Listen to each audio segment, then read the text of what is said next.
Left wing, right wing, वामपंथ, दक्षिणपंथ, अक्सर इन words को आपने न्यूज़पेपर, न्यूज़ चैनल या फिर कॉलेज इलेक्शन या फिर लोगों को बात करते वक्त ज़रूर सुना होगा। बट क्लियरिटी के साथ इसका मीनिंग बहुत कम लोगों को पता होता है।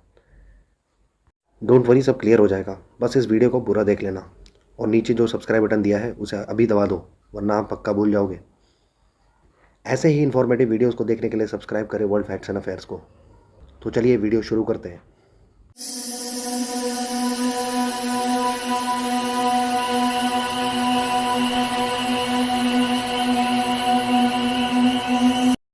लेफ्ट विंग और राइट विंग, ये दोनों पॉलिटिकल आइडियोलॉजीज़ हैं।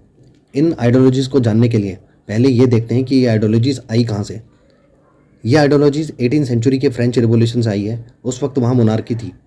फ्रेंच पार्लियामेंट में जो सिटिंग अरेंजमेंट था, वहाँ जो किंग और एग्जिस्टिंग सिस्टम को फेवर करते थे वो राइट साइड में बैठते थे। ये ज़्यादातर वेल्दी थे और चाहते थे मोनार्की ऐसे ही चलती रहे। और लेफ्ट साइड में जो लोग बैठते थे वो चाहते थे रिवॉल्यूशन हो, एग्जिस्टिंग सिस्टम जो है उसे चेंज किया जाए, राजशाही हटे। इनमें ज़्यादातर वो लोग होते थे जिनको गवर्नमेंट से कोई फेवर प्राप्त नहीं था। ये ज़्यादातर गरीब और किसान होते थे।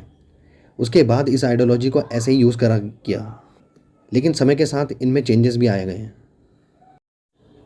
पहले जनरल में बात कर लेते हैं। यहाँ पर किसी देश या किसी पार्टी की बात नहीं होगी, उसके बारे में हम बाद में बात करेंगे। पहले जनरल में इसे समझ लेते हैं।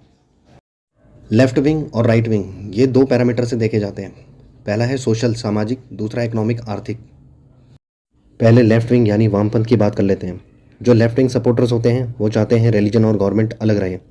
वो डेथ पेनल्टी यानी मृत्युदंड को अपोज करते हैं। शरणार्थी यानी इमिग्रेंट्स को देश में आने के लिए उनका रवैया जो होता है थोड़ा नर्म होता है। वो चाहते हैं अमीर लोगों पर टैक्स लगाया जाए, फ्रीडम हो। विदेश नीति के मामले में वो हर देश के साथ अच्छा संबंध चाहते हैं। सेम सेक्स मैरिजेस, अबॉर्शन इनके फेवर में होते हैं। इनके अंदर रिफॉर्मिस्ट, लिबरल्स, सोशलिस्ट और कम्युनिस्ट आते हैं। लिबरल्स यानी उदारवादी। अब बात करते हैं राइट विंग के बारे में। राइट विंग सपोर्टर्स इसके अपोजिट होते हैं। वो चाहते हैं रिलीजन और गवर्नमेंट साथ मिलकर काम करें, टैक्स को कम रखें, इन्वेंशन हो, नए स्टार्टअप्स खुलें। वो ये चाहते हैं। वो चाहते हैं कि इकोनॉमी पे गवर्नमेंट का कम इंटरफेरेंस रहे।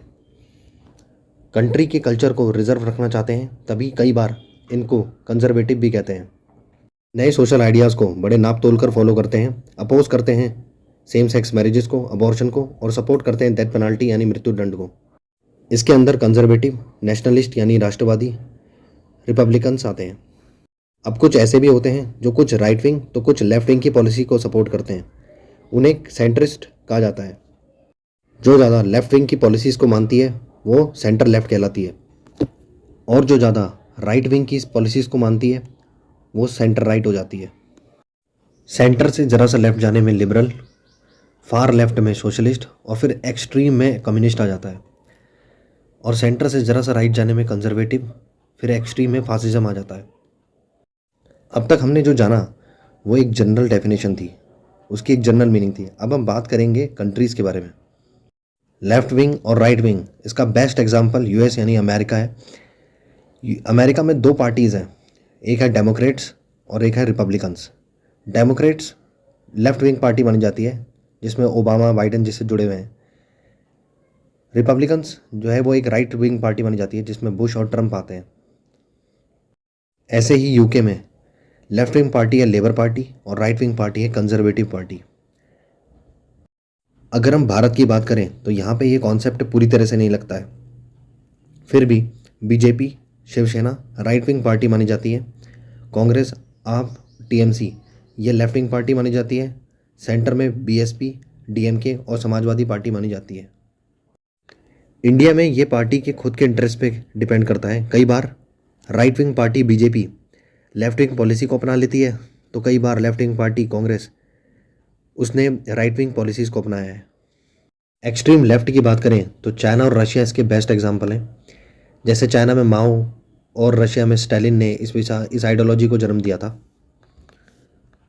एक्सट्रीम राइट की बात करें तो इसके अंदर मिडिल ईस्ट कंट्रीज़ आ जाती हैं, जैसे सऊदी अरब, यूएई, जो अपनी कंट्री को रिलीजन से डिफाइन करती हैं। अगर आप इन कंट्रीज़ में रहते हैं और इनकी रिलीजियस प्रैक्टिसेस को नहीं मानते हैं या फिर उसको सपोर्ट नहीं करते हैं, तो आप खुद समझ गए होंगे आपका क्या होने वाला है। एक्सट्रीम राइट या एक्सट्रीम लेफ्ट दोनों ही डेंजरस है किसी भी कंट्री के लिए। इसलिए अब आपको क्लियरिटी के साथ समझ में आ गया होगा कि कौन सी आइडियोलॉजी बेस्ट है।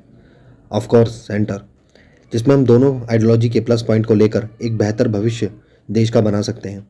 होप आपको इस वीडियो में सब क्लियर हो गया होगा। तो ज़रूर कमेंट सेक्शन में ज़रूर बताएं। मिलते हैं नेक्स्ट वीडियो में।